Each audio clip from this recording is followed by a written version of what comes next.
السلام علیکم ورحمۃ اللہ وبرکاتہ۔ الحمدللہ رب العالمین والصلاة والسلام علی خیر خلقہ محمد وعلی آلہ وصحبہ اجمعین ومن تبعہم بإحسان الی یوم الدین، اما بعد۔ اعوذ باللہ من الشیطان الرجیم، بسم اللہ الرحمن الرحیم۔ واتبع السبیل من اناب الی، رب اشرح لی صدری ویسر لی امری واحلل عقدۃ من لسانی یفقہوا قولی۔ محترم سامعین اور معزز خواتین، جیسا کہ آپ کو معلوم ہے کہ آج کے پروگرام کا عنوان ہے دین کو سمجھنے میں صحابہ کا منہج۔ اس میں دو بنیادی الفاظ استعمال ہوئے ہیں، پہلے ان کو سمجھ لیا جائے، پھر اس کو آگے بڑھانے کی کوشش کی جائے گی انشاءاللہ۔ ایک لفظ اس میں صحابہ کا استعمال ہوا ہے جو صحابی کی جمع ہے، اور عربی زبان کے اعتبار سے صحابی کے معنی ساتھی اور دوست کے ہوتے ہیں، اور شریعت کی زبان میں صحابی ایسے شخص کو کہتے ہیں من لقی رسول اللہ صلی اللہ علیہ وسلم مومنا ومات علیہ، کہ جس نے اللہ کے رسول صلی اللہ علیہ وسلم سے حالت ایمان میں ملاقات کی ہو اور جس کی وفات بھی حالت ایمان میں ہوئی ہو۔ اس کا معنی یہ ہوا کہ ہر وہ شخص کی جو نفاق پہ تھا یا جس سے کوئی کافرانہ یا منافقانہ عمل کا ثبوت ملتا ہے، وہ منافق نہیں ہو سکتا۔ جو منافق تھا، جو نفاق پر تھا، وہ صحابی نہیں ہو سکتا ہے۔ کوئی بھی صحابی منافق نہیں ہو سکتا ہے، اور کوئی بھی منافق صحابی نہیں ہو سکتا ہے۔ اس لیے کہ صحابی اسے کہتے ہیں جس نے اللہ کے رسول صلی اللہ علیہ وسلم سے حالت ایمان میں ملاقات کی ہو اور حالت ایمان ہی میں اس کی وفات ہوئی ہو، اگرچہ درمیان میں وہ مرتد ہو گیا ہو اور بعد میں پھر اس نے اسلام قبول کیا ہو، لیکن اگر یہ دو شرطیں پائی جا رہی ہیں، اس کی ملاقات ایمان کی حالت میں ہوئی ہے اور وفات ایمان کی حالت میں ہوئی ہے، تو ایسا شخص اسلام کی زبان میں صحابی ہے۔ دوسرا لفظ ہے منہج۔ عربی زبان کا لفظ ہے نہجہ سے بنا ہے، جس کے معنی ہوتے ہیں کسی چیز کا اونچا اور بلند ہونا۔ منہج ایسے راستے کو کہتے ہیں جو اونچا، بلند اور واضح ہو۔ یہاں منہج سے مراد وہ طریقہ، وہ وصول، وہ قواعد، وہ آئیڈیالوجی اور میتھڈ جسے صحابہ کرام نے دین کو سمجھنے کے لیے اختیار کیا تھا۔ اس عنوان کی اہمیت کیا ہے؟ دین کو سمجھنے میں صحابہ کا منہج، اس عنوان کو جاننا ہمارے لیے کیوں ضروری ہے، اس کی کیا ضرورت ہے، یہ بھی بڑی اہم بات ہے۔ اللہ رب العالمین نے، رسول اکرم صلی اللہ علیہ وسلم نے اور صحابہ کرام نے اور بعد کے حضرات نے بھی اس پر بھرپور طریقے سے روشنی ڈالی ہے، اور حقیقت یہ ہے کہ دنیا میں مسلمانوں کے اندر جتنے بھی اختلافات، جتنی بھی جماعتیں اور جتنی فرقہ بندیاں ہیں، ان سب چیزوں کی بنیادی وجہ یہ ہے کہ ہم نے دین کو سمجھنے میں صحابہ کے منہج کو اختیار نہیں کیا۔ اس لیے کہ ظاہر سی بات ہے، اللہ رب العالمین نے نبی اکرم صلی اللہ علیہ وسلم پر قرآن نازل فرمایا، اور آپ صلی اللہ علیہ وسلم نے قرآن کی احادیث کے ذریعہ تشریح فرمائی۔ گویا آپ معلم تھے، آپ استاد تھے، اور صحابہ آپ کے شاگرد تھے۔ آپ کے سامنے قرآن نازل ہوتا تھا، قرآن کے پس منظر کو، اس کے مقصد کو، اس کے پیچھے جو سوالات تھے ان کو، اور ان آیات کے معنی اور مفہوم اور اس کے استدلال کو صحابہ کرام سے زیادہ بہتر کوئی نہیں سمجھ سکتا ہے، اس لیے کہ اللہ کے رسول صلی اللہ علیہ وسلم کے ڈائریکٹ اور بلا واسطہ شاگرد تھے۔ اس لیے ہر وہ معنی اور مفہوم، ہر وہ استدلال، ہر وہ فکر اور نظریہ جس سے صحابہ واقف نہیں تھے، یا جو صحابہ کی آئیڈیالوجی ان کے نظریے کے خلاف ہے، وہ دین کا حصہ نہیں ہو سکتا ہے۔ چنانچہ اللہ رب العالمین نے سورہ بقرہ میں ارشاد فرمایا فَإِنْ آمَنُوا بِمِثْلِ مَا آمَنْتُمْ بِهِ فَقَدِ اهْتَدَوْا وَإِنْ تَوَلَّوْا فَإِنَّهُمْ فِي شِقَاقٍ، کہ اگر لوگ ایمان لے آئیں اس طرح جس طرح کی صحابہ ایمان لائے، یعنی اس زمانے میں ایمان والے صحابی ہی تھے. تو فَإِنْ آمَنُوا بِمِثْلِ مَا آمَنْتُمْ بِهِ، جس طریقے سے اے صحابہ تم لوگ ایمان لائے ہو، جو لوگ اسی طریقے سے ایمان لائیں فقد اہتدوا، تو وہ ہدایت پر ہیں. وَإِنْ تَوَلَّوْا فَإِنَّهُمْ فِي شِقَاقٍ، اگر اس طریقے سے وہ ہٹ جائیں، اسی ایمان کا، اسی اسلام کا، اسی عمل کا، اسی فرما برداری کا کوئی اپنا طریقہ ڈھونڈ لیں، الگ آئیڈیالوجی بنا لیں، صحابہ کے ایمان ان کی فکر سے ہٹ کر کوئی اور فکر اور ایمان اور طریقہ نکال لیں، فَإِنَّهُمْ فِي شِقَاقٍ، تو وہ اسلام کے راستے سے ہٹ کر ایک دوسرے راستے پر چل پڑے ہیں. اس آیت کریمہ میں اللہ رب العالمین نے صحابہ کرام کے ایمان کو، ان کی آئیڈیالوجی کو، دین کے سمجھنے کے میتھڈ اور اصول کو پوری امت مسلمہ اور ساری دنیا کے لیے معیار اور کسوٹی اور ترازو بنا دیا ہے کہ جس کا ایمان، جس کی فکر، جس کا نظریہ، جس کا عقیدہ، جس کا منہج صحابہ سے ملتا جلتا ہے، صحابہ کے معیار پر کھرا اتر رہا ہے، وہ مومن ہے. اور جس کا معیار، جس کا نظریہ، جس کا فکر صحابہ سے ہٹ جائے، وہ کلمہ بھی پڑھتا ہو، اسلام کی طرف اپنی نسبت بھی کرتا ہو، قرآن و حدیث سے استدلال بھی کر رہا ہو، پھر بھی ان سب چیزوں کے باوجود وہ صاحب ایمان، صحیح فکر اور نظریے کا آدمی نہیں ہو سکتا ہے. اللہ رب العالمین نے دوسری فرمایا سورہ نساء میں، وَمَن يُشَاقِقِ الرَّسُولَ مِن بَعْدِ مَا تَبَيَّنَ لَهُ الْهُدَى، مِن بَعْدِ مَا تَبَيَّنَ لَهُ، جو آدمی حق کے واضح ہو جانے کے بعد رسول اللہ صلی اللہ علیہ وسلم کے طریقے سے ہٹ کر کسی اور طریقے پر چلے گا، وَيَتَّبِعْ غَيْرَ سَبِيلِ الْمُؤْمِنِينَ، اور مومنین کے راستے کے علاوہ کسی اور کا راستہ اختیار کرے گا، نُوَلِّهِ مَا تَوَلَّى وَنُصْلِهِ جَهَنَّمَ وَسَاءَتْ مَصِيرًا، تو جس طرف وہ جا رہا ہے ہم اس کو اسی طرف پھیر دیں گے، وَنُصْلِهِ جَهَنَّمَ، اور آخر کار ہم اس کو جہنم میں داخل کر دیں گے، وَسَاءَتْ مَصِيرًا، جہنم بہت برا ٹھکانہ ہے. اس آیت کریمہ میں اللہ رب العالمین نے فرمایا کہ جو کوئی رسول اللہ صلی اللہ علیہ وسلم کے طریقے سے اور مومنین کے طریقے سے ہٹ جائے، ظاہر سی بات ہے جس وقت یہ آیات نازل ہو رہی تھیں اس وقت مومنین صحابہ کے علاوہ اور کون تھے؟ انہی کو مومن کہا گیا ہے. لہذا آیت کا معنی یہ ہوا کہ جو رسول اللہ صلی اللہ علیہ وسلم اور صحابہ کے راستے سے ہٹ جائے وہ اللہ کے غضب کا شکار ہوگا، اللہ رب العالمین اس کو اسی طرف پھیر دے گا جدھر وہ جا رہا ہے اور وہ جہنم کا ایندھن بن جائے گا. یعنی ہدایت کے لیے، اللہ کی رضا کے لیے، جنت پانے کے لیے جس طرح رسول اللہ صلی اللہ علیہ وسلم کی اطاعت و فرمان برداری ضروری ہے، ایسے ہی اللہ رب العالمین نے مومنین یعنی صحابہ کرام کے راستے کی پیروی کو شرط قرار دیا ہے. اطاعت رسول اللہ صلی اللہ علیہ وسلم کی، لیکن طریقہ، منہج، آئیڈیالوجی، وصول و فکر مومنین یعنی صحابہ کرام کا ہونا ضروری ہے. اسی لیے آپ دیکھیے اللہ کے رسول صلی اللہ علیہ وسلم کی مشہور حدیث جامع ترمذی کی روایت ہے، ایک لمبی روایت.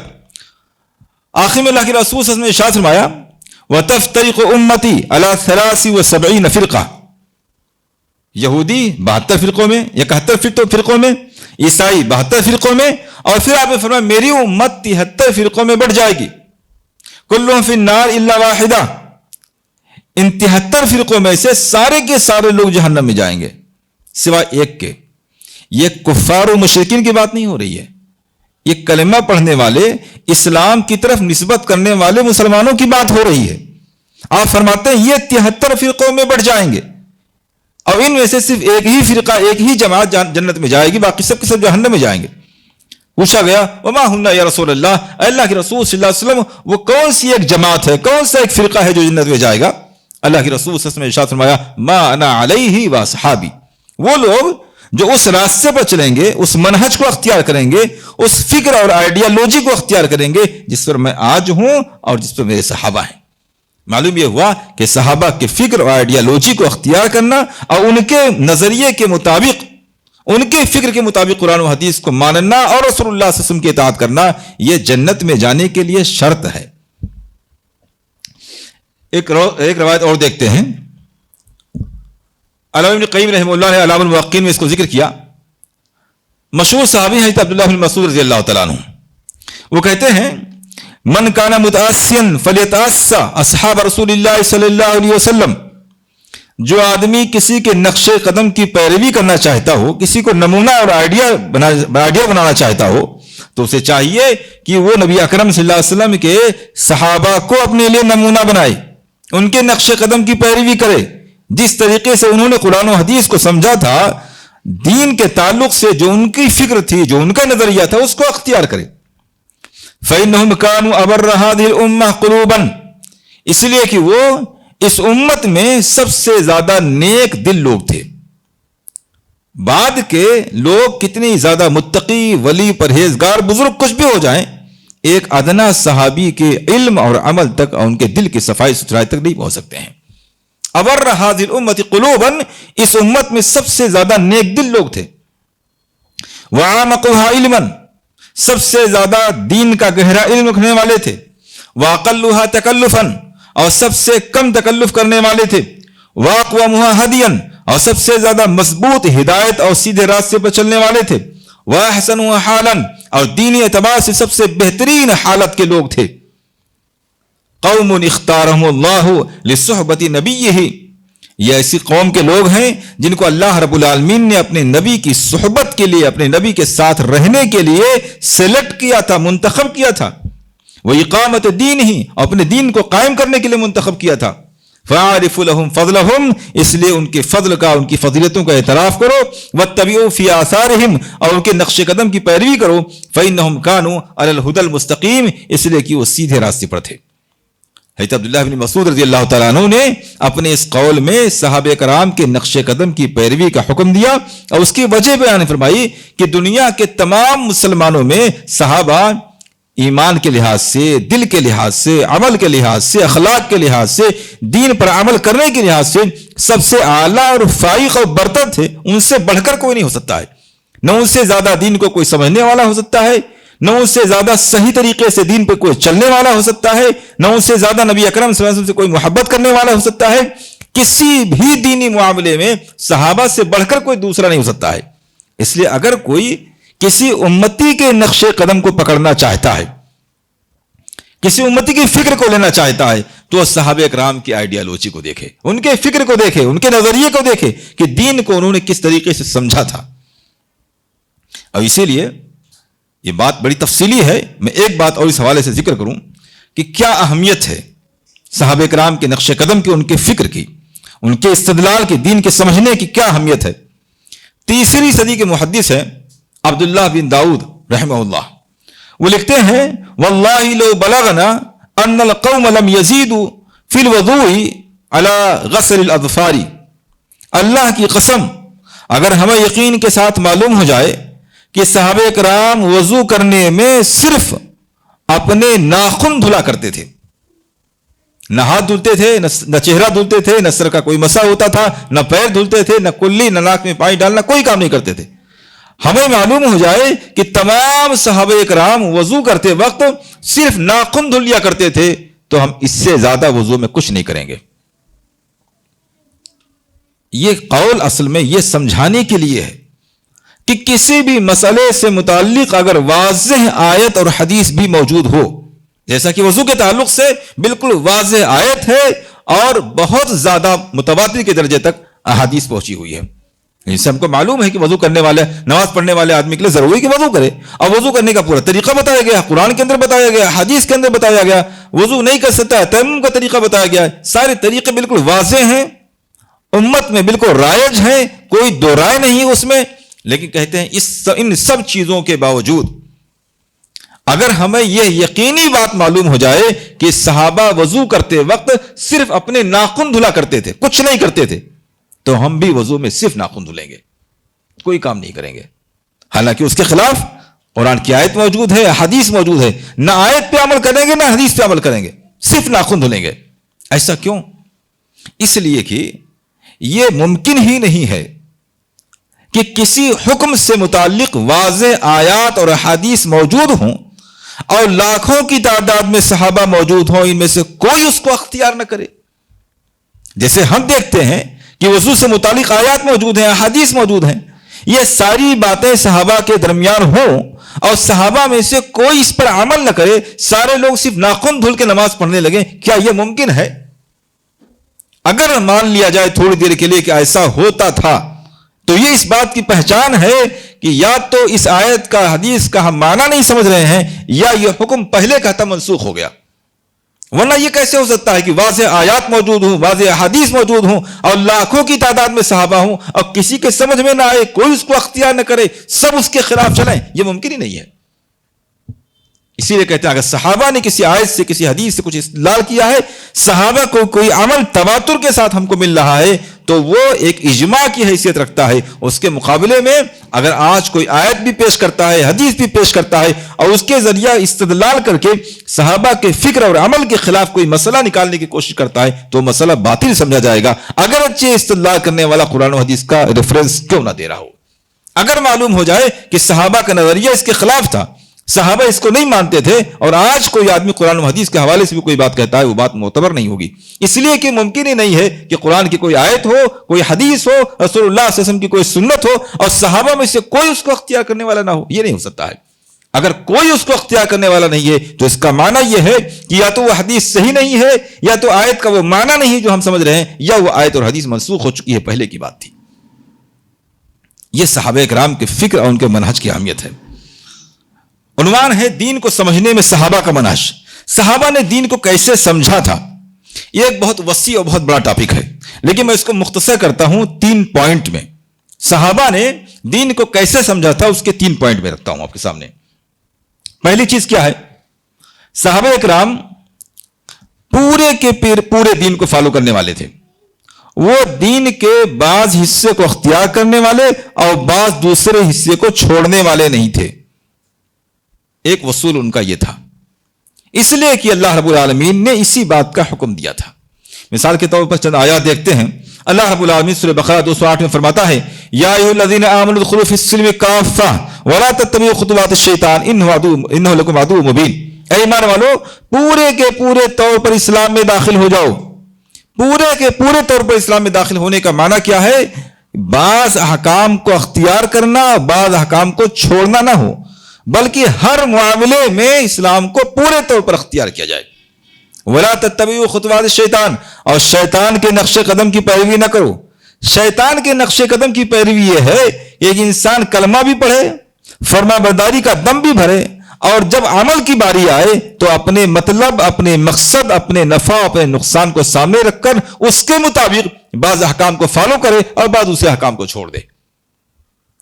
یا ایھا الذین آمنوا ادخلوا فی السلم کافۃ, پورے کے پورے طور پر اسلام میں داخل ہو جاؤ. اگر کوئی ایسا نہیں کرتا ہے تو اللہ رب العالمین نے اس کے تعلق سے بڑی سخت وعید نازل فرمائی. سورہ بقرہ آیت نمبر 85 میں اللہ رب العالمین فرماتا ہے یہود کے تعلق سے, فرمایا فتؤمنون ببعض کتابی وتکفرون ببعض, کیا آپ لوگ اپنی کتاب توریت کے بعض احکام پر عمل کرتے ہیں اور بعض دوسرے احکام کے ساتھ کفر کر رہے ہیں. آیت کا پس منظر کیا ہے, یہود کو اس بات کا حکم تھا کہ وہ آپس میں جنگ اور لڑائی نہ کریں, مختلف قبائل میں جنگ اور لڑائی نہ ہونے پائے, اور اگر کسی غیر قوم سے کوئی لڑائی جنگ ہو جائے یا کوئی یہودی قید ہو جائے تو لوگ آپس میں رقم جمع کر کے اس کا فدیہ اور معاوضہ دے دیں, اس کو آزاد کروا لیں. 2 حکم تھا ان کے پاس, آپس میں لڑائی نہ کریں, اور اگر کسی غیر قوم سے لڑائی ہو جائے اور کوئی یہودی قید ہو جائے تو اس کو آزاد کروا لیں. ان 2 احکام میں سے ایک پر عمل تھا, دوسرے پر عمل نہیں تھا. آپس میں ان کے قبیلے لڑتے رہتے تھے, اور جب انہی میں سے کوئی آدمی دوسرے قبیلے کے پاس قید ہو جاتا تھا تب یہ کہتے تھے کہ توریت کا حکم ہے کہ تمہارا کوئی آدمی قید ہو جائے تو اس کو آزاد کرواؤ, اس لیے آپ لوگ رقم جمع کیجئے, اس کو آزاد کروانا ہے. یعنی 2 میں سے ایک پر عمل نہیں تھا اور دوسرے پر ان کا عمل تھا. اللہ رب العالمین نے اس پس منظر میں فرمایا افتؤمنون ببعض الکتاب وتکفرون ببعض, کیا آپ لوگ اپنی کتاب کے بعض احکام پر ایمان رکھتے ہیں اور بعض کے ساتھ کفر کر رہے ہیں. حالانکہ یہاں تو ایمان و کفر کی بات نہیں تھی نا, یہاں تو عمل کا مسئلہ تھا. ایک پر عمل تھا, ایک پر عمل نہیں تھا. ایمان تو ان کا پوری کتاب پر تھا, لیکن اللہ رب العالمین نے یہاں ایمان کی بات کہی. یعنی ایک انسان اگر اپنی کتاب کو بظاہر ماننے کی بات کرتا ہو, جیسے آج مسلمان قرآن کو ماننے کی بات کرتا ہے, لیکن جب عمل کی باری آتی ہے تو وہ اپنی مرضی, اپنے نفع نقصان کے مطابق بعض باتوں کو مانتا ہے, بعض کو ترک کر رہا ہے, تو حقیقت میں وہ ماننے کے معاملے میں جھوٹ بول رہا ہے, حقیقتاً اس کا پوری کتاب پر ایمان ہی نہیں ہے. سزا کیا ہے اس کی؟ افتؤمنون ببعض الکتاب وتکفرون ببعض فما جزاء من يفعل ذلك منكم الا خزي في الحياة الدنيا ويوم القيامة يردون الى اشد العذاب وما الله بغافل عما تعملون.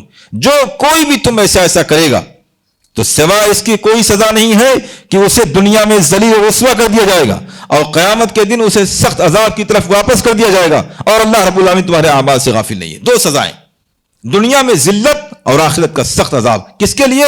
جو اپنے دین، اپنی آسمانی کتاب کے بعض احکام پر عمل کرے اور بعض احکام پر عمل نہ کرے. یہ آیات صحابہ کرام کے سامنے تھیں. وہ جانتے تھے کہ اسلام نام ہے پورے دین کو فالو کرنے کا، کلمے کا تقاضا ہے کہ ہر قسم کے معاملے میں اب رسول اللہ صلی اللہ علیہ وسلم کے سامنے اپنا سر جھکا دیا جائے. اسی کا نام اسلام اور تسلیم ہے.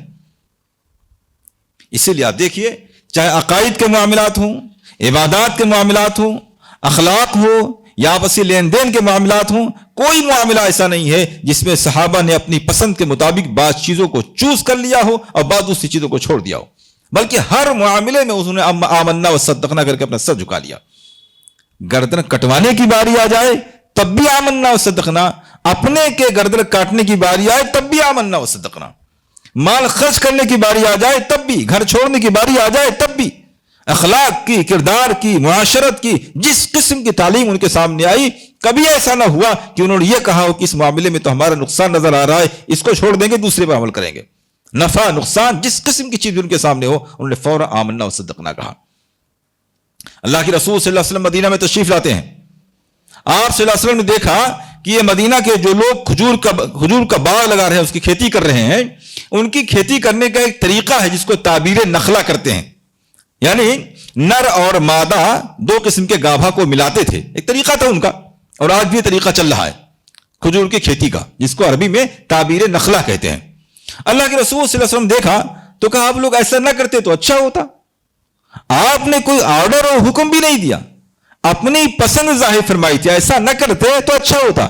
بس اتنا سننا تھا کہ تمام کے تمام صحابہ کرام نے اپنا وہ عمل چھوڑ دیا جو برسہ برس سے پشتوں سے کرتے چلے آ رہے تھے، اور جس کے بارے میں ان کا یقین تھا کہ ایسا کرنے کی وجہ سے پھل زیادہ اور اچھا ہوتا ہے. یقین تھا، تجربہ تھا، برسوں سے کرتے چلے آ رہے تھے. لیکن اس کے باوجود رسول اللہ صلی اللہ علیہ وسلم کے سامنے نہ اپنا علم رکھا، نہ تجربہ رکھا، آپ کی ایک پسند ان کے سامنے آئی اور چھوڑ دیا. اللہ کی مرضی اس سال پھل کم آیا، اور جو آیا بھی وہ اچھا نہیں آیا. صحابہ کرام نے اللہ کے رسول صلی اللہ علیہ وسلم کے سامنے یہ بات رکھی. اب بھی یہ نہیں کہا کہ آپ صلی اللہ علیہ وسلم کو کیا معلوم دنیا کے بارے میں، آپ کو دنیا کے بارے میں کیا معلوم، ایسا نہیں کہا. اب بھی اللہ کے رسول صلی اللہ علیہ وسلم کی طرف لوٹ کے آ رہے ہیں اور کہنا اللہ کے رسول صلی اللہ علیہ وسلم آپ کی پسند کے مطابق ہم لوگوں نے ایسا کیا تھا، اس سال پھل کم آیا ہے اور جو آیا وہ بھی اچھا نہیں ہے. آپ نے فرمایا انتم اعلم بامور دنیاکم، آپ دنیا کے معاملات زیادہ بہتر جانتے ہیں، آپ جیسا کر رہے تھے ویسے کیجیے گا. جب آپ کی طرف سے اجازت مل رہی ہے تب وہ کھجور کی کھیتی اپنے طریقے سے کر رہے ہیں، آپ کی پسند معلوم ہو گئی، آپ ایسا نہیں چاہتے ہیں، وہ کھیتی ان کو پسند نہیں کی، صحابہ کرام نے چھوڑ دی. بے شمار واقعات آپ دیکھیے.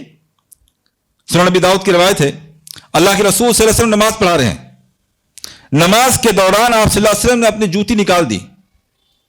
مشہور واقعہ ہے، صحابہ کرام بھی جوتیوں میں نماز پڑھتے تھے. صحابہ کرام نے دیکھا کہ اللہ کے رسول صلی اللہ علیہ وسلم نے جوتی نکال دی ہے، تمام لوگوں نے اپنی جوتیاں نکال دی نماز کے دوران. کیوں نکال دی، کیا وجہ؟ کچھ نہیں، رسول اللہ صلی اللہ علیہ وسلم کے پاؤں میں جوتی نہیں ہے تو ہمارے پاؤں میں جوتی نہیں ہو سکتی ہے. یہ سنت کی اتباع کا جذبہ تھا.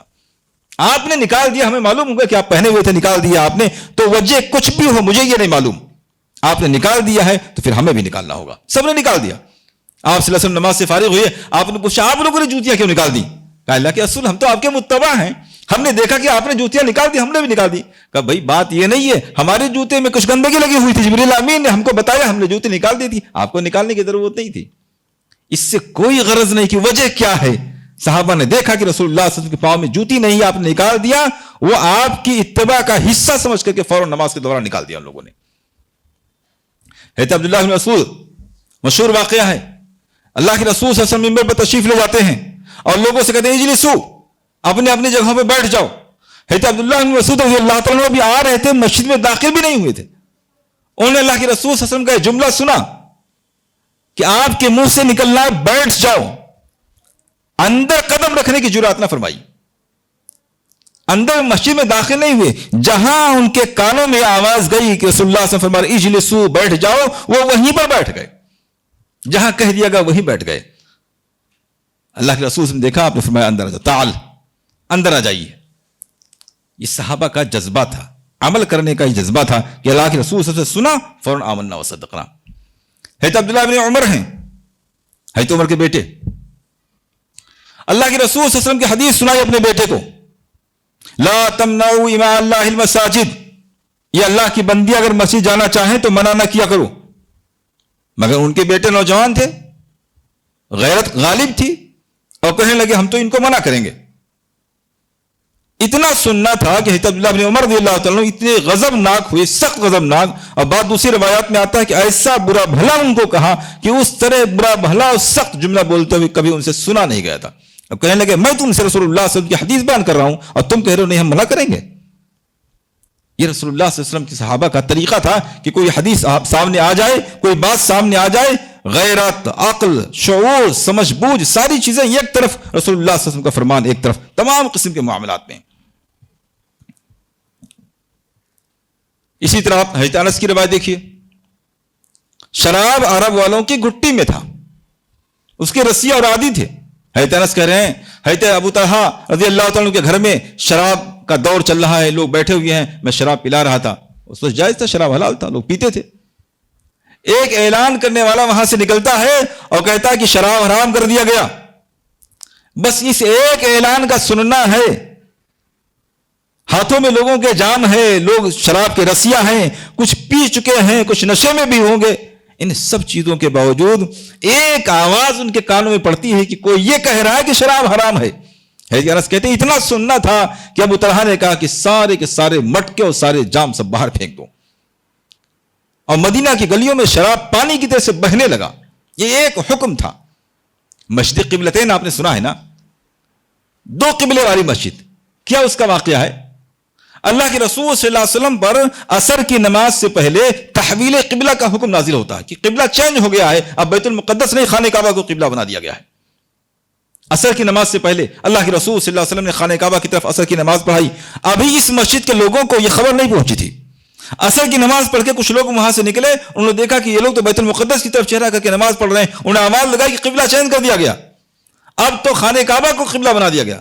بس اتنا سننا تھا کہ صحابی کا کوئی بیان ہے، کسی نے بتا دیا کہ قبلہ چینج ہو، شریعت کا حکم بدل گیا، اتنی بات معلوم ہو گئی، انہوں نے فوراً نماز ہی کی حالت میں اپنا رخ خانہ کعبہ کی طرف کر لیا۔ قبلتین اسی اس کو ایک ہی نماز میں دو قبلے کی طرف نماز پڑھی گئی ہے۔ یہ صحابہ کرام کا طریقہ تھا۔ تو وہ تمام قسم کے معاملات میں پورے کے پورے دین کو اختیار کرنے والے تھے۔ ایک وصول یہ تھا، دین کو سمجھنے میں صحابہ کا ایک وصول یہ تھا کہ دین کو اپنے مقصد، اپنے فائدے، اپنی ضرورت کے حساب سے نہ دیکھا جائے، تمام معاملات میں اپنا سر جھکا دیا جائے، آمنا و صدقنا، اس عمل، اس حکم پر عمل کرنے میں نفع نظر آئے، نقصان نظر آئے، غیرت کے خلاف ہو، والدین کے خلاف ہو، والد کے خلاف ہو، کچھ بھی ہو، زندگی پوری صحابہ کرام کی پڑی ہوئی ہے، ہر قسم کی مثالوں کا ڈھیر لگا ہوا ہے۔ یہ صحابہ کی ایک بنیادی چیز تھی۔ دوسری چیز کیا تھی؟ جب کوئی مسئلہ سامنے آ جاتا تھا اور کسی مسئلے میں اختلاف پیدا ہو جاتا تھا تو وہ بغیر کسی رعایت کے، بغیر کسی شخصیت کو دیکھے ہوئے ہر حال میں کتاب و سنت کو فیصل اور جج سمجھتے تھے۔ کسی بھی مسئلے میں کسی کا اختلاف ہو جائے، یہ دیکھتے تھے اس معاملے میں کتاب اللہ سنت رسول اللہ کے اندر کیا حکم آیا ہوا ہے، یہ دیکھتے ہی نہیں تھے کہ اختلاف کرنے والا کون ہے، کتنی بڑی شخصیت نے اختلاف کیا، اس سے کوئی غرض نہیں، اس لیے کہ اللہ رب العالمین نے قرآن کریم میں ان کی یہی تعلیم فرمائی تھی۔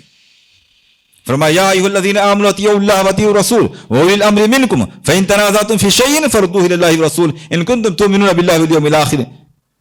اے ایمان والو، اللہ کی اطاعت کرو، رسول اللہ صلی اللہ علیہ وسلم کی اطاعت کرو، اور اپنے لوگوں میں سے علماء اور حکام کی اطاعت کرو۔ فإن تنازعتم فی شیء، پھر علماء سے، ان حکمرانوں سے کسی بھی معاملے میں تمہارا اختلاف ہو جائے، فردوہ الی اللہ والرسول، تو اسے لوٹاؤ اللہ اس کے رسول کی طرف، اس کا حل، اس کا فیصلہ اللہ اس کے رسول سے لو۔ اس لیے تمام معاملات میں اختلاف کے بعد وہ کتاب و سنت کو، رسول اللہ صلی اللہ علیہ وسلم کی تعلیمات کو ایک جج اور فیصل کی حیثیت سے دیکھتے تھے۔ اس لیے کہ اللہ رب العالمین نے حکم دیا تھا اور قسم کھا کے بات فرمائی، فلا وربک لا یؤمنون حتی یحکموک فیما شجر بینہم۔ ثم لا يجدوا في انفسهم حرجا مما قضيت ويسلموا تسلیما. قسم ہے آپ کے رب کی. اتنی بڑی قسم قرآن میں کسی چیز کے لیے نہیں کھائی گئی. سورج کی، چاند کی، بہت سی چیزوں کی قسم کھائی گئی، مخلوقات کی قسم ہے. یہاں اللہ رب العالمین اپنی قسم کھائی، ربوبیت کی قسم کھائی. فلا وربک لا یؤمنون، قسم ہے آپ کے رب کی لوگ ایمان والے نہیں ہو سکتے ہیں. حتی یحکموک فیما شجر بینہم، یہاں تک کہ ان کے آپس میں جتنے بھی اختلافات ہیں ان میں آپ کو جج نہ بنا لیں، حکم اور فیصل نہ بنا لیں. اور صرف حکم اور فیصل بنا کے بدجے مجبوری آپ کا حکم نہیں ماننا ہے، بلکہ آپ کی بات پر دل و جان سے سر جھکا دینا ہے، دل و جان سے اس کو تسلیم کر لینا ہے. ثم لا یجدوا فی انفسہم حرجا مما قضیت، جو آپ فیصلہ کر دیں اس کے بارے میں دل میں تنگی محسوس نہ ہو، یہ خیال نہ آئے کہ آپ نے ایسا فیصلہ کیوں کر دیا، ایسا کر دیتے تو اچھا ہو جاتا. جو آپ نے کہا، جو آپ نے فیصلہ دیا، اسی پر اپنے دل کو آمادہ اور راضی کر لیا کرتے تھے. رضیت باللہ ربا وبالاسلام دینا وبمحمد نبیہ کی اسی تعلیم تھی. وَيُسَلِّمُ تَسْلِيمًا، اور پھر پورے طور پر اس کے سامنے اپنا سر جھکا دیا. اللہ اس کے رسول کا فیصلہ آنے کے بعد، قرآن کی کوئی آیت آنے کے بعد، رسول اللہ صلی اللہ علیہ وسلم کا کوئی فرمان آ جانے کے بعد میں پھر وہ قطعاً نہیں دیکھتے تھے کہ لوگوں کی رائے کیا ہے، لوگوں کا اختلاف کیا ہے، یا اختلاف کرنے والی شخصیت کتنی بڑی ہے. آپ دیکھیے رسول اللہ صلی اللہ علیہ وسلم کے انتقال کے بعد امت میں جو سب سے پہلا بڑا سوال پیدا ہوا اور سب سے پہلے جو سب سے بڑا اختلاف پیدا ہوا وہ آپ صلی اللہ علیہ وسلم کی وفات کو لے کر کے تھا. آپ کی وفات ہو گئی اور صحابہ میں اس بات کو لے کر اختلاف پیدا ہو گیا کہ آپ کی وفات ہوئی ہے یا نہیں ہوئی ہے. اور جلیل القدر صحابی ابو بکر صدیق کے بعد دوسرے نمبر کے صحابی، یا یوں کہہ لیجیے تمام انبیاء کے بعد میں دوسرے نمبر کی شخصیت عمر فاروق رضی اللہ تعالیٰ عنہ تلوار لے کر کھڑے ہیں اور کہتے ہیں جو کوئی یہ کہے گا کہ محمد رسول اللہ صلی اللہ علیہ وسلم کی وفات ہو گئی ہے میں اس کی گردن اڑا دوں گا. آپ صلی اللہ علیہ وسلم موسیٰ علیہ السلام کی طرح اپنے رب سے ملاقات کے لیے گئے ہیں اور آپ واپس آئیں گے، اور جو لوگ آپ کی وفات کی بات کر رہے ہیں ایسے لوگوں سے آپ بدلہ لیں گے، ان کی گردنیں اڑا دیں گے. اور وہ بکھرے ہوئے ہیں ننگی تلوار لے کر کے، اور صحابہ کرام ان کی طرف جمع ہیں اور لوگوں کی سمجھ میں نہیں آ رہا کیا کرنا چاہیے. اتنا بڑا مسئلہ. جلیل القدر صحابی اختلاف کیے، وہ کہہ رہا ہے کہ آپ کی وفات نہیں ہوئی، اگر کوئی کہہ دے گا تو میں گردن اڑا دوں گا. حالت یہ ہے. ابو بکر صدیق رضی اللہ تعالیٰ پہ گھوڑے پر سوار ہو کر کے آتے ہیں، عمر فاروق کو خاموش کرنے کی کوشش کرتے ہیں، وہ غصے میں بفرے ہوئے ہیں، کوئی بات سننے کو تیار نہیں ہے. وہ سیدھا حضرت عائشہ رضی اللہ تعالیٰ کے حجرے میں جاتے ہیں، آپ صلی اللہ علیہ وسلم کے چہرے انور سے چادر ہٹاتے ہیں، آپ صلی اللہ علیہ وسلم کی طرف جھک جاتے ہیں، آپ کی پیشانی کو بوسہ لیتے ہیں اور آپ رونے لگتے ہیں اور کہتے ہیں آپ پر یہ آخری موت ہے، اس کے بعد آپ پر کوئی موت آنے والی نہیں ہے، اللہ نے آپ کے مقدر میں جو موت لکھی تھی وہ آ گئی ہے، آپ کی وفات ہو چکی ہے. اتنا کہنے کے بعد میں باہر آتے ہیں، لوگوں کو جمع کرتے ہیں، اور حضرت عمر فاروق کو چھوڑ کر کے لوگ ابو بکر صدیق کی طرف اکٹھے ہو جاتے ہیں اور کہنا شروع کر دیتے ہیں من کان یعبد محمدا فإن محمدا قد مات. جو کوئی بھی محمد صلی اللہ علیہ وسلم کی عبادت کرتا تھا تو اسے یقین کے ساتھ جان لینا چاہیے کہ آپ کی وفات ہو گئی ہے. ومن کان یعبد اللہ فإن اللہ حی لا یموت، اور جو اللہ کی عبادت کرتا تھا وہ حی ہے، زندہ تھا، زندہ ہے اور زندہ رہے گا، اسے موت نہیں آئے گی. یہ ان کا دعویٰ تھا. دلیل کیا ہے؟ اللہ رب العالمین نے قرآن کریم میں رسول اللہ صلی اللہ علیہ وسلم کے حوالے سے فرمایا تھا کہ آپ صلی اللہ علیہ وسلم کی وفات کا تذکرہ کرتے ہوئے وما محمد الا رسول قد خلت من قبلہ الرسل افإن مات او قتل انقلبتم علی اعقابکم. محمد صلی اللہ علیہ وسلم بھی رسولوں کی طرح سے صرف ایک رسول ہیں. اگر وہ ان کی وفات ہو جائے یا اگر وہ شہید کر دیے جائیں تو کیا تم اسلام سے پھر جاؤ گے؟ اور جو کوئی اسلام چھوڑ دے گا، اسلام سے پلٹ جائے گا، وہ اپنا ہی نقصان کرے گا. یہ آیت کریمہ پڑھتے ہیں، یہ ان کے دعوے کی دلیل ہے. صحابہ کہتے ہیں کہ ہم کو ایسا محسوس ہوا کہ جیسے یہ آیت ابھی میں پہلی بار سن رہا ہوں. بعض دفعہ ایسا ہوتا ہے کہ ہم بار بار تلاوت کرتے ہوئے کسی آیت سے گزرتے ہیں، اس کا معنی و مفہوم بعض دفعہ کوئی بیان کرتا ہے بالکل نیا معلوم پڑتا ہے اور لگتا ہے پہلی بار یہ آیت ہم سن رہے ہیں. صحابہ کہتے ہیں ہم کو ایسا معلوم پڑ رہا تھا کہ جیسے پہلی بار یہ آیت ہم سن رہے ہیں، اور اتنا سننے کے بعد میں سارے لوگوں کی زبانوں پر یہ آیت جاری ہے. عمر فاروق کہتے ہیں یہ آیت سننے کے بعد میں ایسا لگا کہ جیسے ہمارے پیر ہمارے جسم کا بوجھ نہیں اٹھا پا رہے ہیں، پیر لڑکھڑا رہے ہیں، بے ہوش ہونے کی کیفیت طاری ہے. اس لیے کہ ابوبکر صدیق کے منہ سے یہ آیت کریمہ سننے کے بعد میں نڈھال ہو گیا اور میں سمجھ گیا جو میرا خیال تھا وہ غلط تھا، رسول اللہ صلی اللہ علیہ وسلم کی وفات ہو چکی ہے. اتنا بڑا مسئلہ تھا، اتنے بڑے صحابی رسول نے اختلاف کر رکھا تھا، ابو بکر صدیق نے ایک آیت پڑھی، سارے کے سارے صحابہ یہاں تک کہ اختلاف کرنے والے عمر فاروق سب نے سر جھکا لیا، جو قرآن نے کہہ دیا وہ آمنا وصدقنا، یقین ہے نہیں ہے، چاہتے نہیں ہیں، تلوار ننگی نکلی ہوئی ہے، غیرت کا مسئلہ ہے، سارے کے سارے مسائل اپنی جگہ ہیں، آیت آئی سب نے سر جھکا لیا فوراً اور اللہ کے رسول صلی اللہ علیہ وسلم کی وفات کو تسلیم کر لیا۔ اسی کے بعد کا دوسرا واقعہ خلافت سے متعلق تھا۔ سقیفہ بنو ساعدہ میں انصار جمع ہوتے ہیں اور خلافت کی بات چلتی ہے۔ انصار چاہتے ہیں کہ ہم میں سے کوئی خلیفہ ہو جائے، بعض قریش کے لوگ مہاجرین بھی جمع ہو جاتے ہیں، دونوں میں اختلاف ہو جاتا ہے۔ انصار یہ کہتے ہیں ہم میں سے کوئی خلیفہ ہونا چاہیے، مہاجرین کہتے ہیں ہم میں سے کوئی خلیفہ ہونا چاہیے، یہاں تک کہ ایک تیسری آواز یہ نکلی کہ 2 خلیفہ بنا لیا جائے، ایک مہاجرین میں سے ایک انصار میں سے۔ عمر فاروق کو خبر لگتی ہے کہ وہاں لوگ جمع ہیں، ابو بکر صدیق رضی اللہ عنہ کو ساتھ لیتے ہیں، وہاں پہنچتے ہیں اور اس معاملے کو باریکی کے ساتھ دیکھتے ہیں۔ اختلاف بہت بڑا تھا، بہت بڑا اختلاف تھا۔ ابو بکر صدیق رضی اللہ تعالیٰ عنہ صرف ایک چھوٹا سا ٹکڑا بیان کرتے ہیں۔ اللہ کے رسول صلی اللہ علیہ وسلم نے فرمایا الائمۃ من قریش، 3 ورڈ ہے، الائمۃ من قریش، ائمہ جو ہوں گے، حکمراں جو ہوں گے، خلیفہ جو ہوں گے وہ قریش میں سے ہوں گے۔ اس ایک جملے کو سننا تھا، انصار اپنے دعوے سے پیچھے ہٹ گئے، نہیں چاہیے خلافت، معمولی بات نہیں تھی، کوئی اعتراض نہیں، نہ ابو بکر صدیق پہ کوئی اعتراض، نہ آپ صلی اللہ علیہ وسلم کے فیصلے پر کوئی اعتراض، نہ اپنی انا کا مسئلہ بنایا گیا، صرف ایک چھوٹی سی حدیث سنتے ہیں، تمام کے تمام صحابہ کرام اپنے دعوے سے پیچھے ہو گئے۔ پھر دنیا نے اپنی آنکھوں سے دیکھا، پورا کا پورا خلفائے راشدین کا بعد کا دور دیکھ لیجیے، انصار میں سے کسی ایک آدمی نے بعد میں کبھی خلافت کے لیے ایک جملہ نہیں کہا۔ اختلافات ہوئے، دوسرے لوگوں میں ہوئے، مہاجرین میں ہوئے، قریش میں ہوئے، بنو امیہ میں، عباسیہ میں، ان سب میں ہوئے، انصار کے کسی فرد نے پھر اس کے بعد کو ایک جملہ نہیں کہا، اس لیے کہ رسول اللہ صلی اللہ علیہ وسلم کی حدیث ان کے سامنے آ گئی تھی، الائمۃ من قریش۔ یہ صحابہ کرام کا فہم تھا، صحابہ کرام اس انداز میں ساری چیزوں کو لیتے تھے۔ میں نے ذکر کیا کہ وہ یہ نہیں دیکھتے تھے کہ اختلاف کرنے والا کون ہے۔ اس حوالے سے ایک واقعہ دیکھیے، عبداللہ بن عمر رضی اللہ تعالیٰ عنہما حج کرنے جاتے ہیں، ایک شخص آ کے ان سے مسئلہ پوچھتا ہے کہ کیا حج تمتع کیا جا سکتا ہے؟ حج تمتع کا معنی یہ ہے کہ آدمی حج کے نیت سے یہاں جائے، یہاں سے عمرہ کا احرام کر کے جائے، باندھ کے جائے، عمرہ کر لے اور فارغ ہو جائے، احرام کھول دے اور پھر ہو گیا، آزاد ہو گیا، پھر 8 ذی الحجہ کو اپنے کمرے سے دوبارہ پھر احرام باندھتا حج کے لیے، اس کو حج تمتع کہتے ہیں۔ عبداللہ بن عمر سے ایک آدمی پوچھتا ہے کہ حج تمتع جائز ہے؟ انہوں نے کہا جائز ہے، اللہ کے رسول صلی اللہ علیہ وسلم نے کیا ہے؟ کہا لیکن آپ کے ابا حضور عمر فاروق خلیفۃ المومنین امیر المومنین وہ تو حج تمتع سے منع کر رہے ہیں۔ بیٹے کے سامنے باپ کی بات لائی جا رہی ہے، مقابل میں باپ کی بات، اور وہ باپ بھی کون؟ انبیاء کے بعد دوسرے نمبر کی فضیلت والا آدمی، وہ باپ بھی کون؟ خلیفہ راشد ہے، وہ باپ کون؟ امیر المومنین ہے، وہ باپ کہ جس کے بارے میں اللہ کے رسول صلی اللہ علیہ وسلم نے ارشاد فرمایا تھا علیکم بسنتی وسنت الخلفاء الراشدین المہدیین، میری سنت کو مضبوطی سے پکڑے رہنا اور خلفائے راشدین جو ہدایت یافتہ ہیں ان کی سنت کو بھی پکڑے رہنا۔ یہ تمام فضیلتیں، تمام مقام، سارا مرتبہ سب ان کی نظروں میں ہے، کسی سے انکار نہیں ہے۔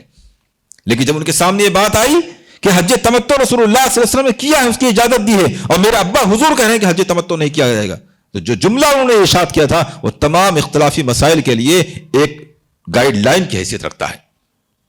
وہ کہتے ہیں اامر ابی یتبع ام امر رسول اللہ صلی اللہ علیہ وسلم، کیا میرے باپ کے حکم کی پیروی کی جائے گی یا رسول اللہ صلی اللہ علیہ وسلم کے فرمان کی؟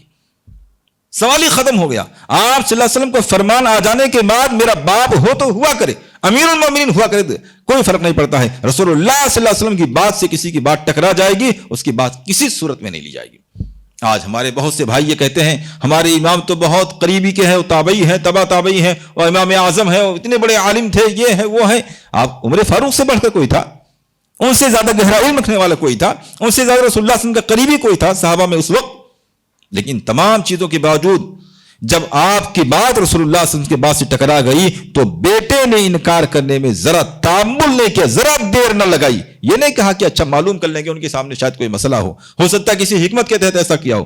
جب آپ کی بات سے کسی کی بات ٹکرا جائے تو صحابہ کا وصول یہ تھا پھر کسی کی بات نہیں لی جائے گی، کوئی چھوٹا بڑا کیسا ہی ہو۔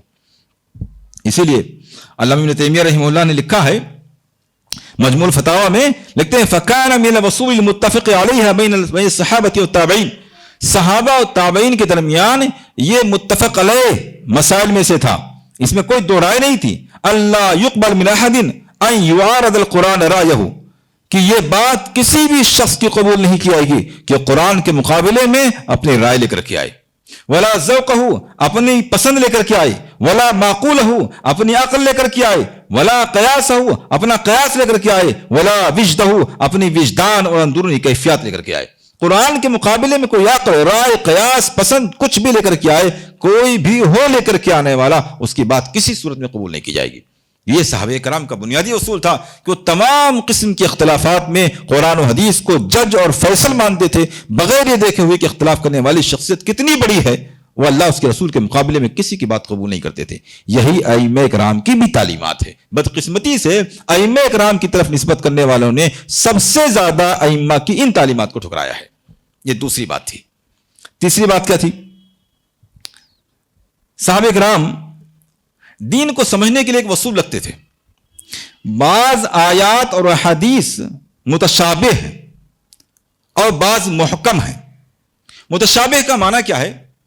جس کے ایک سے زیادہ معنی ہو سکتے ہیں، جس کا معنی کلیئر نہیں ہے، واضح نہیں ہے، ایک سے زیادہ معنی بھی ہو سکتا ہے، وہ متشابہ ہے. اور محکم جس کا معنی واضح ہے، ایک سے زیادہ معنی نہیں ہو سکتا ہے.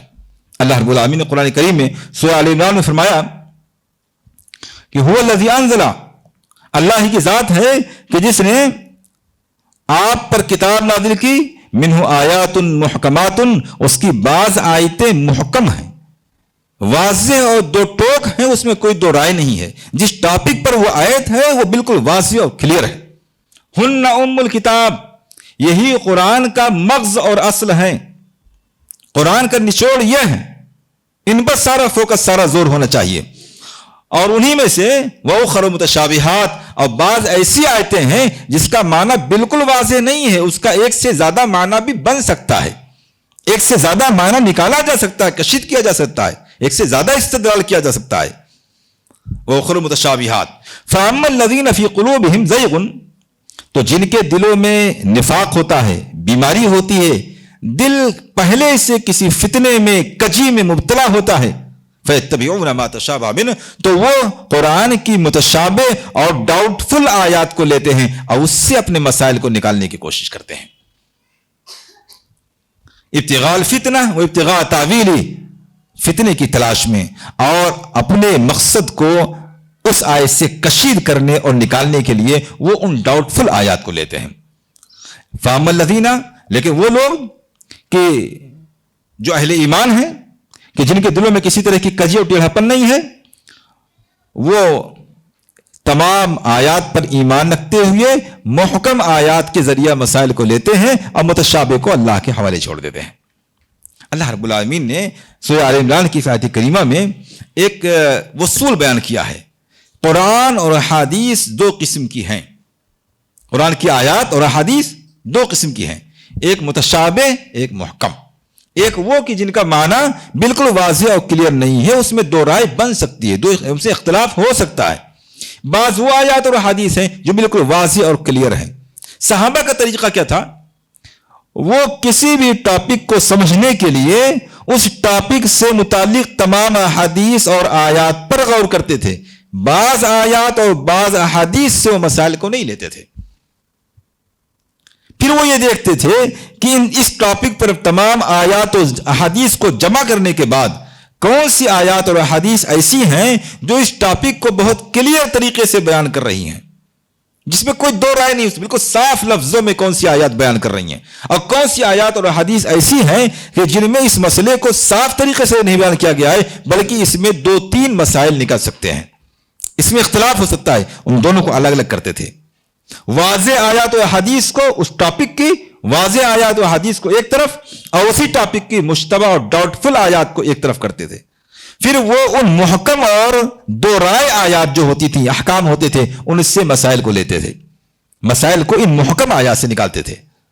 اس لیے کہ اللہ رب العالمین نے قرآن فرمایا ہن ام الکتاب، قرآن کریم کا اصل یہی محکم آیات ہے، متشابہ اور ڈاؤٹ فل آیات نہیں ہے. لیکن جن کے دلوں میں بیماری ہوتی ہے، پہلے سے کسی فتنے کسی آئیڈیالوجی میں مبتلا ہوتے ہیں، وہ اپنی آئیڈیالوجی اپنے فکر کو مضبوط کرنے کے لیے ایسی آیات ایسی احادیث کا سہارا لیتے ہیں جس میں اختلاف ہوتا ہے، جس کا ایک سے زیادہ معنی بن سکتا ہے، اور آیات و احادیث کو چھوڑ دیتے ہیں، بالکل واضح ہیں۔ اس کی مثال دیکھیں آپ، اللہ رب العالمین کے مستوی ہونے سے متعلق قرآن کریم کی کئی آیات ہیں جس میں اللہ رب العالمین نے واضح لفظوں میں فرمایا الرحمن علی العرش استوى، رحمان عرش پر مستوی ہے، ثم استوى علی العرش، پھر عرش پر مستوی ہو گیا، واضح آیات ہیں۔ اسی ٹاپک پر کہ اللہ تعالیٰ کہاں ہے، بعض دوسری آیات ہیں جس میں کہا گیا وہ معکم اینما کنتم، اللہ تعالیٰ تمہارے ساتھ ہوتا ہے تم جہاں کہیں بھی رہتے ہو۔ ان اللہ معنا، اللہ کے رسول صلی اللہ علیہ وسلم نے ابوبکر صدیق سے کہا تھا لا تحزن ان اللہ معنا، گھبرائیے نہیں، اللہ رب العالمین ہمارے ساتھ ہے۔ تو بعض آیات وہ ہیں جن سے یہ معلوم پڑتا ہے کہ اللہ تعالیٰ سب کے ساتھ ہے، بعض وہ آیات ہیں جن سے معلوم پڑتا ہے کہ اللہ رب العالمین عرش پر ہے۔ اب دو قسم کی آیات ہو گئیں، یعنی یہ عنوان ہمارا ٹاپک کیا ہے، یہ جاننا ہے ہم کو کہ اللہ تعالیٰ کہاں ہے، اور اس ٹاپک کی جب آیات کو ہم نے جمع کیا تو دو قسم کی آیات آئیں۔ ایک وہ کہ جس میں بہت صاف طریقے سے یہ بتا دیا گیا ہے کہ رحمان عرش پر ہے، بعض وہ آیات ہیں کہ جن میں یہ معلوم ہو رہا ہے، یہ کلیئر نہیں ہو رہا ہے کہ اللہ تعالیٰ ہمارے ساتھ کس لحاظ سے ہے، اپنی ذات کے لحاظ سے ہے کہ اپنی صفات اور قوت کے لحاظ سے ہے، دونوں معنی بن سکتا ہے، یہ متشابہ ہو گئی، ایک سے زیادہ معنی بن سکتا ہے۔ اب اس آیت کا معنی متعین کرنے کے لیے دیکھنا پڑے گا کہ اس ٹاپک پر اللہ رب العالمین نے واضح بات کیا بیان فرمائی، محکم کیا اس حوالے سے، تو قرآن کریم نے صاف لفظوں میں کہہ دیا کہ الرحمن علی العرش استوى، رحمان کی ذات عرش پر مستوی ہے۔ اس کا معنی یہ ہوا کہ جن دوسری آیات میں کہا گیا ہے کہ اللہ ہمارے ساتھ ہے، اللہ سب کے ساتھ ہے، وہاں ساتھ ہونے کا معنی یہ نہیں کہ اللہ کی ذات ساتھ ہے، اگر یہ مان لیں گے تو دونوں میں ٹکراؤ پیدا ہو جائے گا، اور قرآن میں ٹکراؤ نہیں ہو سکتا ہے، حدیث میں ٹکراؤ نہیں ہو سکتا ہے۔ اس لیے معنی کیا ہوگا، رحمان ذات کے اعتبار سے عرش پہ ہے، اپنی قوت اپنی صفات کے لحاظ سے ہر شخص کے ساتھ ہے، معنی واضح ہو گیا۔ لیکن جن کے دلوں میں کجی ہے، جو پہلے سے ایک نظریے کے تحت سوچ رہے ہیں، ایک آئیڈیالوجی پہلے انہوں نے بنا لی ہے، وہ ایسی واضح آیات کو سائیڈ میں کرتے ہیں اور ان واضح آیات کو اگنور کرنے کے لیے اپنی عقل کی طرف سے بہت سے شکوک و شبہات نکالنے کی کوشش کرتے ہیں۔ اگر اللہ تعالیٰ عرش پر ہے تو عرش بڑا ہوا کہ اللہ بڑا ہوا، اور اللہ تعالیٰ ایک جگہ میں ہو گیا اور جگہ میں ہو جائے گا تو پھر اس کے لیے فنا ہو جائے، دنیا بھر کی جو عقلی دلیلیں لے کر کے آتے ہیں، جبکہ آیت بالکل واضح ہے۔ کیوں ایسا کرتے ہیں؟ اس لیے کہ قرآن نے فرمایا ابتغاء الفتنۃ و ابتغاء تاویلہ، ان کے دلوں میں پہلے سے کجی ہے، ایک آئیڈیالوجی ان کی بنی ہوئی ہے، ایک خیال پہلے بنا لیا کہ ہم اللہ رب العالمین کو سب کے ساتھ مانتے ہیں، یہ پہلے طے کر لیا۔ اب اس کے بعد میں اپنی اس فکر کو دلیل سے ثابت کرنے کے لیے ایسی آیات اور احادیث کو ڈھونڈنے لگے اور اس سے زبردستی مسئلہ نکالنے کی کوشش کرنے لگے، جبکہ اسی ٹاپک پر اللہ رب العالمین نے واضح آیات بھی بیان فرمائی ہیں۔ آئیے اس حوالے سے ایک بات اور ذکر کر کے ایک واقعہ ذکر کرتا ہوں، بات ختم کرتا ہوں۔ حضرت علی رضی اللہ تعالیٰ کی خلافت کا زمانہ ہے، آپ جانتے ہیں حضرت علی رضی اللہ تعالیٰ کی خلافت سے پہلے حضرت عثمان رضی اللہ عنہ خلیفہ ہیں۔ عبداللہ ابن سبا نام کا ایک یہودی تھا، اس نے اسلام کا لبادہ پہنا، اپنے آپ کو مسلمان ظاہر کیا اور اس نے فتنہ پھیلانا شروع کر دیا، خاص طور سے کوفہ، بصرہ اور مصر کے علاقوں میں جا کر کے اس نے سب سے پہلے اہل بیت کی محبت لوگوں میں بھر دی، اہل بیت کا مقام لوگوں کو بتایا، صحیح اور ضعیف احادیث کو اس نے بیان کیا، حدیثیں گڑھی اس کے لیے، اور جب لوگوں کے دلوں میں خوب محبت بیٹھ گئی اہل بیت کی اور اس نے یہ باور کرا دیا کہ اہل بیت کا مقام سب سے بلند ہے، تو دوسرا اس نے اشتبیہ اختیار کیا، حضرت عثمان اور حضرت عثمان کے گورنر کے خلاف لوگوں کو بھڑکانا شروع کر دیا کہ ان کی یہ خامیاں بدزن کرنا شروع کر دیا۔ اب ایک طرف اہل بیت کا مقام اتنا بلند کر کے دکھایا کہ ان سے بلند کوئی نہیں، اور دوسری طرف موجودہ خلیفہ اور گورنروں کے خلاف اس نے بدزن کر دیا۔ تیسرا اسٹیپ اس نے اختیار کیا کہ اگر یہ خلیفہ اور یہ گورنر ایسے ہیں اور ہمارے اہل بیت کی فضیلت یہ ہے اور ان اہل بیت میں سے حضرت علی ہمارے درمیان موجود ہیں، تو پھر کیوں نہ ہم موجودہ خلیفہ کو ہٹا کے حضرت علی کو خلیفہ بنائیں، اہل بیت کا مقام بھی ہے اور موجودہ خلیفہ کی کوتاہی بھی ہے، اس لیے ان کو ہٹا کر کے اور ہم حضرت علی کو خلیفہ بنائیں گے۔ اب اس زمانے میں ہٹانے کا مطلب کوئی ووٹنگ تو ہوتی نہیں تھی، چنانچہ حج کے ایام میں عبداللہ ابن سبا نے ان تینوں شہروں کے لوگوں کو ایک بہانے سے جمع کیا اور مدینہ کی گھیرا بندی کر کے حضرت عثمان رضی اللہ عنہ کو شہید کر دیا۔ حضرت عثمان کی شہادت کے بعد میں انہی لوگوں نے مل کے حضرت علی کو خلیفہ بنا دیا۔ اب اس کے بعد میں ایک تفصیلی واقعہ اس کے پیچھے. حضرت علی اور معاویہ کے درمیان جنگ شروع ہوئی.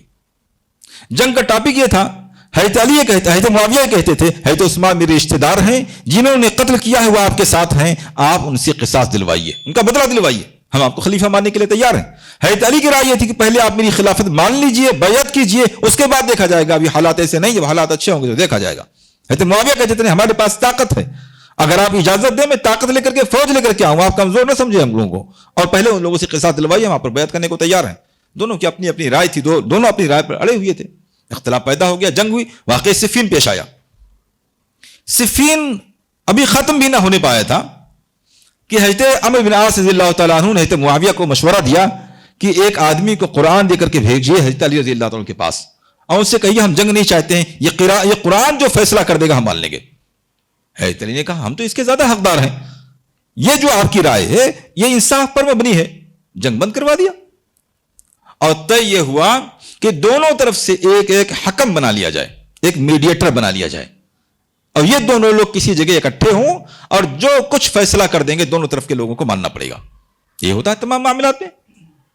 حضرت علی رضی اللہ تعالیٰ عنہ نے اپنی جانب سے ابو موسیٰ اشعری رضی اللہ تعالیٰ عنہ کو متعین کیا، حضرت معاویہ رضی اللہ تعالیٰ عنہ نے حضرت عمرو بن عاص رضی اللہ تعالیٰ عنہ کو متعین کیا. اب یہ طے ہو گیا کہ لوگوں کے پاس 7-8 مہینے کا رمضان تک کا ٹائم ہے. سفر میں یہ بات ہوئی تھی اور کہا رمضان تک ان کے پاس ٹائم ہے، یہ کسی جگہ جمع ہو کر کے اور جس کو چاہے اپنے ساتھ شامل کر لیں اور جو چاہے ڈیسیژن لیں، جو چاہے فیصلہ لیں، اور جو یہ فیصلہ سنائیں گے وہ دونوں طرف کے لوگوں کو ماننا ضروری ہوگا.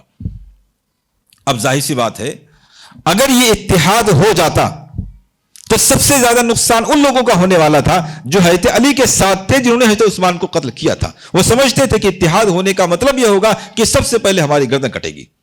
حضرت معاویہ کا یہی مطالبہ ہے اور برحق ہے. حضرت علی بھی اس پر راضی ہیں کہ اگر طاقت ہو جائے گی تو ہم بدلہ لیں گے، تو سب سے پہلے گردن ہماری کٹے گی.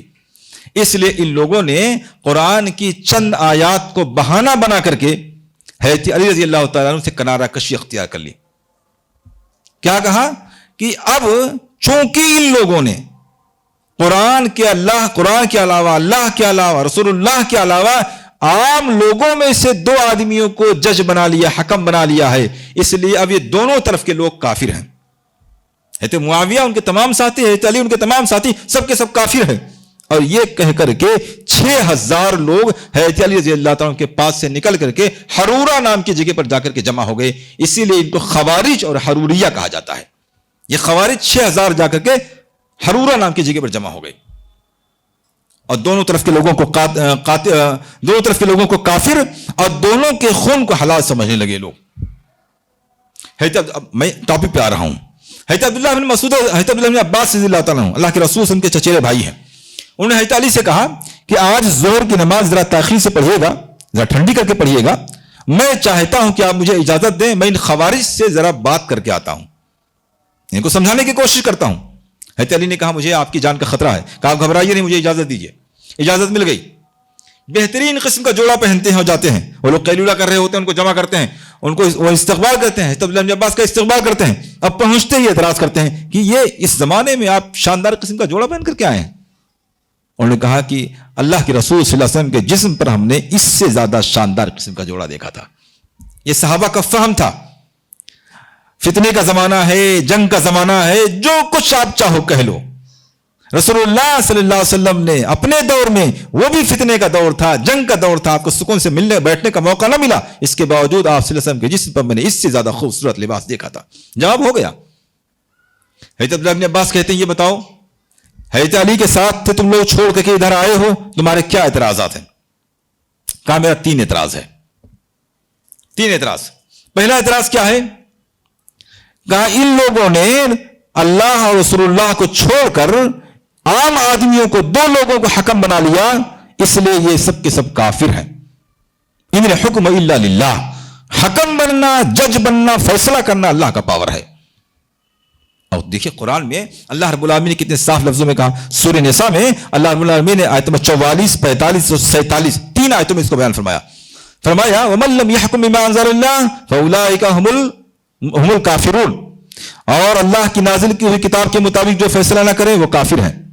پھر آیت نمبر 45 میں فرمایا وَمَن لَّمْ يَحْكُم بِمَا أَنزَلَ اللَّهُ فَأُولَٰئِكَ هُمُ الظَّالِمُونَ. جو اللہ کی نازل کی ہوئی کتاب کے مطابق فیصلہ نہ کرے وہ ظالم ہیں. پھر آیت نمبر 47 میں فرمایا وَمَن لَّمْ يَحْكُم بِمَا أَنزَلَ اللَّهُ فَأُولَٰئِكَ هُمُ الْفَاسِقُونَ، جو اللہ کی نازل کی ہوئی کتاب کے مطابق فیصلہ نہ کریں وہ فاسق ہیں. بالکل واضح آیت تھی نا. ان کا استدلال آیت سے تھا، آیت سے دلیل پکڑتے ہوئے وہ سب کو کافر کہہ رہے تھے، اور آیت بھی اپنے آپ میں بہت واضح ہے. ایک میں کافر، ایک میں ظالم، ایک میں فاسق کہا گیا. یہ ان کا ایک اعتراض تھا. کہا دوسرا اعتراض کیا ہے؟ کہا دوسرا یہ ہے کہ حضرت علی رضی اللہ تعالیٰ عنہ نے حضرت معاویہ سے جنگ کی، اور اصول یہ ہے کہ جس سے جنگ کیا جائے ان کے لوگوں کو قتل کیا جائے، جو قتل سے بچ جائیں ان کو قید کیا جائے، اور ان کا مال غنیمت سمجھا جاتا ہے، یعنی وہ مسلمانوں کے لیے حلال ہوتا ہے. حضرت علی نے جنگ تو کی مگر ان کے لوگوں کو نہ قید کیا اور نہ ہی ان کے مال کو مال غنیمت کی طرح سے ہمارے درمیان تقسیم کیا. یہ دوسرا اعتراض ہے. رسول اللہ صلی اللہ علیہ وسلم کی پوری سیرت ہے. آپ صلی اللہ علیہ وسلم نے جب بھی کافروں سے جنگ کی ہے یا تو قتل کیا یا تو قید کیا، ان کا مال جو ملا اسے مال غنیمت بنا کر کے تقسیم کیا. کہا یا تو یہ مسلمان تھے جن سے حضرت علی نے جنگ کی، اگر یہ مسلمان تھے تو مسلمانوں سے جنگ کر کے حضرت علی کافر ہوئے، اور اگر یہ کافر تھے تو ان کو قید کیوں نہیں کیا، ان کا مال غنیمت کیوں نہیں بنایا. دوسرا اعتراض. کہا تیسرا اعتراض کیا ہے؟ کہا تیسرا یہ ہے کہ حضرت علی رضی اللہ تعالیٰ عنہ نے اپنے نام کے آگے سے امیر المومنین ہٹا لیا. اپنے آپ کو امیر المومنین نہیں کہتے ہیں، تو کیا یہ امیر الکافرین ہے؟ اگر امیر المومنین نہیں ہے تو کیا امیر الکافرین ہے؟ یہ میرا اعتراض ہے. کہا بس تین اعتراض. کہا اچھا میں اگر قرآن کے حوالے سے قرآن کے ذریعہ میں اس کا جواب دوں تسلیم کرو گے؟ تو اول تو کچھ لوگوں نے تو کہا کہ ان سے بات کرنا بیکار ہے. ایک لمبا واقعہ ہے. انہوں نے کہا کہ قریش کے لوگ بڑے بحث کرنے والے، قوم خصمون، بہت بحث کرنے والے لوگ، ان سے ہم بات ہی نہیں کریں گے. لیکن چند لوگوں نے کہا نہیں بات تو سن لیں ان کی. بات شروع ہوئی، کہنے لگے اگر میں قرآن کے ذریعے اس کا جواب دوں تسلیم کرو گے؟ کہا ٹھیک ہے تسلیم کریں گے. کہا پہلی بات کا جواب سنو. تم یہ کہہ رہے ہو کہ ان لوگوں نے اللہ اس کے رسول کے علاوہ دوسرے کو حکم بنایا اس لیے کافر ہیں. اللہ رب العالمین نے محرم کے حوالے سے قرآن میں فرمایا، جو احرام باندھ کے حج یا عمرے کے لیے جا رہا ہو اس کے حوالے سے فرمایا کہ اس کے لیے خشکی کے جانور کا شکار حلال نہیں ہے. اگر اس نے احرام کی حالت میں شکار کر لیا ہے تو جس طرح کا جانور اس نے شکار کیا ہے اسی طرح کا جانور اس کو خانہ کعبہ میں حرم میں لے جا کر کے ذبح کرنا پڑے گا، مسکینوں کو کھلانا پڑے گا. لیکن اگر کسی ایسے جانور کا شکار کیا ہے کہ اس کی طرح کوئی جانور خشکی میں نہیں پایا جاتا ہے تو دو عادل انصاف کرنے والے لوگوں سے فیصلہ کروائے گا. کہا یہ بتاؤ ایک خرگوش کا شکار کسی نے کر لیا ہو جو 1/4 دینار جس کی قیمت نہیں ہوتی ہے، تو اس کے بارے میں اللہ تعالیٰ فرماتا ہے دو انصاف کرنے والے لوگوں سے فیصلہ کروا لو، اور اس کی طرح خشکی پہ جو جانور پایا جا رہا ہو اس کو اللہ کے راستے میں وہاں صدقہ کرو. تو یہ اونٹ، یہ ایک خرگوش زیادہ قیمتی ہے یا مسلمانوں کی جان و مال زیادہ قیمتی ہے؟ اگر ایک خرگوش کے معاملے میں اللہ تعالیٰ 2 حکم بنانے کی اجازت دے رہا ہے تو یہاں تو مسلمانوں کی جان و مال کا مسئلہ ہے، یہاں حکم بنانے میں کیا خرابی پیدا ہو گئی؟ دوسری مثال دیکھیے، اللہ رب العالمین نے میاں بیوی کے حوالے سے فرمایا کہ اگر ان کے درمیان اختلاف ہو جائے اور اختلاف ختم ہونے کا نام نہ لے رہا ہو تو دونوں طرف کے ایک لوگوں کو حکم بنایا جائے. قرآن میں آیت کریمہ موجود ہے، مرد کی طرف سے ایک حکم لیا جائے اور عورت کی طرف سے ایک حکم لیا جائے، اور دونوں بیٹھ کر کے دونوں کے معاملات کو سن کر کے اور ایک ڈیسیژن لینے کی، فیصلہ کرنے کی، سمجھوتا کرنے کی کوشش کریں گے. فرمایا کیا میاں بیوی کا اختلاف زیادہ اہم ہے کہ جس میں اللہ تعالیٰ نے 2 حکم بنانے کی اجازت دی ہے، یا مسلمانوں کی جان و مال کی زیادہ اہمیت ہے تو اس میں حکم بنانا جائز ہوگا؟ ظاہر سی بات ہے، واضح بات تھی کہ جب اسلام ایک خرگوش کے معاملے میں اختلاف ہونے پر 2 حکم بنانے کی اجازت دے رہا ہے، میاں بیوی کے درمیان اختلاف ہونے پر 2 حکم بنانے کی اجازت دے رہا ہے، تو مسلمانوں کی 2 بڑی جماعتوں میں اختلاف ہو جانے پر اگر 2 حکم بنایا جا رہا ہے تو کہاں شریعت کے خلاف ہوا؟ کہا بات سمجھ میں آ گئی؟ کہاں تسلیم مان لیا. یہ بات سمجھ میں ان کی آ گئی. کہا دوسری بات سنیے. دوسرا اعتراض آپ کا ہے کہ انہوں نے جنگ کی اور نہ قیدی بنایا نہ مال غنیمت لیا. کہا یہ بتاؤ جنگ میں حضرت عائشہ بھی موجود تھیں، کیا تم یہ پسند کرو گے کہ اپنی ماں کو قید کر کے اور قیدی ایسا ان کے ساتھ برتاؤ کرو؟ قید میں جو عورتیں لائی جاتی ہیں کافروں کی، وہ بغیر نکاح کی جن کے حوالے کر دی جائے ان کے لیے حلال ہو جاتی ہیں بغیر نکاح کے. کافروں کی جو عورتیں جنگ میں قید ہو جائیں بغیر نکاح کے ان لوگوں کے لیے حلال ہو جاتی ہیں جن کے حصے میں وہ آ جائے، تقسیم ہو جائے. کیا اپنی ماں حضرت عائشہ کو قید کر کے ان کے ساتھ بھی یہ اس برتاؤ کو جائز و حلال سمجھو گے؟ اللہ رب العالمین نے قرآن میں تمام امہات المومنین کے سلسلے میں فرمایا وازواجہ امہاتہم، رسول اللہ صلی اللہ علیہ وسلم کی ساری بیویاں مائیں ہیں تمہاری، حضرت عائشہ تمہاری ماں ہیں. کیا تم اپنی ماں کو قید کرنا اور اپنے ماں کے لیے اس چیز کو حلال سمجھو گے جو غیر کے لیے سمجھتے ہو؟ اگر حلال سمجھو گے تو کفر میں چلے جاؤ گے. ماں کے ساتھ تم اس برتاؤ کو حلال سمجھو گے کافر ہو جاؤ گے. کہا بات سمجھ میں آ گئی. تسلیم. کہا تیسری بات سنو. حضرت علی رضی اللہ تعالیٰ عنہ نے اپنے نام کے آگے سے امیر المومنین ہٹا لیا ہے, اس پہ تم اعتراض کر رہے ہو. رسول اللہ صلی اللہ علیہ وسلم صلح حدیبیہ میں ہیں, کافروں سے معاہدہ چل رہا ہے, اور اللہ کے رسول صلی اللہ علیہ وسلم انہی حضرت علی سے کہہ رہے ہیں خط لکھو, خط لکھو. ھذا کتاب من محمد رسول اللہ, یہ محمد رسول اللہ صلی اللہ علیہ وسلم کی طرف سے خط لکھا جا رہا ہے, معاہدہ ایگریمنٹ لکھا جا رہا ہے. اتنا بولنا تھا کہ وہاں موجود کافر سہیل بن عمرو نے کہا کہ ہم اس پر راضی نہیں ہیں. یہ جو آپ بول رہے ہیں محمد رسول اللہ جو آپ اس پر لکھوا رہے ہو ہم سے راضی نہیں ہیں. اگر ہم آپ کو محمد رسول اللہ ہی مانتے تو اختلاف کیوں کرتے؟ ہم اس کو ماننے کے لیے تیار نہیں ہیں. اللہ کے رسول صلی اللہ علیہ وسلم کہتے ہیں علی اس کو مٹاؤ, اس کی جگہ پر لکھو محمد بن عبداللہ کی طرف سے یہ ہے. اور اللہ کے رسول صلی اللہ علیہ وسلم نے رسول اللہ ہٹوا کر کے اپنے نام کے ساتھ اپنی ولدیت محمد بن عبداللہ لکھوایا, اور ایگریمنٹ ہوا کہ نہیں ہوا؟ اگر مسلمانوں کے جان مال کی حفاظت کے لیے اور اتحاد کو قائم کرنے کے لیے رسول اللہ صلی اللہ علیہ وسلم اپنے نام کے آگے سے رسول اللہ کا لقب ہٹا سکتے ہیں, تو امیر المومنین حضرت علی نے اپنے نام کے آگے سے اتحاد کے لیے اگر امیر المومنین کا لفظ ہٹا لیا تو کیا گناہ کیا؟ چنانچہ ان 6000 لوگوں میں سے 2000 لوگ فوراً واپس آ گئے ان کے ساتھ. اللہ نے ان کو ہدایت دے دی. اب آپ دیکھیے جو میں بتلانا چاہتا ہوں اس واقعے کے ذریعہ, خوارج نے جو نظریہ اختیار کیا تھا اس کے پیچھے ان کے پاس دلائل موجود تھے, جیسا کہ میں نے بیان کیا, دلائل واضح دلائل موجود تھے, لیکن وہ دلائل ڈاؤٹ فل تھے. انہوں نے یک طرفہ دلائل کو دیکھا تھا اس حوالے سے کیا کسی انسان کو بھی حکم بنایا جا سکتا ہے یا نہیں, اس حوالے سے اس ٹاپک پر تمام آیات و احادیث کو انہوں نے جمع نہیں کیا تھا. آپ دیکھیں گمراہی کے شکار ہو گئے. حضرت عبداللہ ابن عباس نے اس ٹاپک کی دوسری واضح اور محکم آیتوں کے ذریعے مسئلے کو سمجھایا, بات بالکل واضح ہو گئی. یہ صحابہ کرام کا منہج تھا کہ اگر کوئی ڈاؤٹ فل معاملہ آ رہا ہے تو دیکھنا چاہیے کہ اس ٹاپک پر اور دوسری آیات اور حدیث جو واضح ہیں ان میں کیا بیان آیا ہوا ہے. آج بھی اگر امت میں اس منہج کو اختیار کر لیا جائے اور جس ٹاپک پر اختلاف ہو جائے, کسی بھی طرح کا عقیدے سے متعلق عبادات و معاملات سے متعلق جس ٹاپک پر اختلاف ہو, اس کا صحابہ کا منہج اس حوالے سے یہی ہے کہ اس ٹاپک کی تمام آیات کو تمام احادیث کو جمع کیا جائے اور یہ سمجھنے کی کوشش کی جائے ان میں سے واضح کون سی ہے اور غیر واضح کون ہے. واضح کو لے لیا جائے, غیر واضح کو چھوڑ دیا جائے. اگر یہ منہج اختیار کر لیا جائے آج بھی ہمارے درمیان کے اختلافات بہت حد تک کم اور ختم ہو سکتے ہیں. ضرورت اس بات کی ہے کہ صحابہ کرام کے اس منہج کو سمجھا جائے اور اسی کے مطابق دین کو اختیار کیا جائے اور اسی کی دعوت دی جائے. اللہ رب العالمین سے دعا ہے کہ ہمیں کتاب و سنت کو صحیح معنوں میں سننے سمجھنے, اس پر عمل کرنے, اس کے تقاضوں کو پورا کرنے کی توفیق عنایت فرمائے. آمین. وآخر دعوانا الحمدللہ رب العالمین.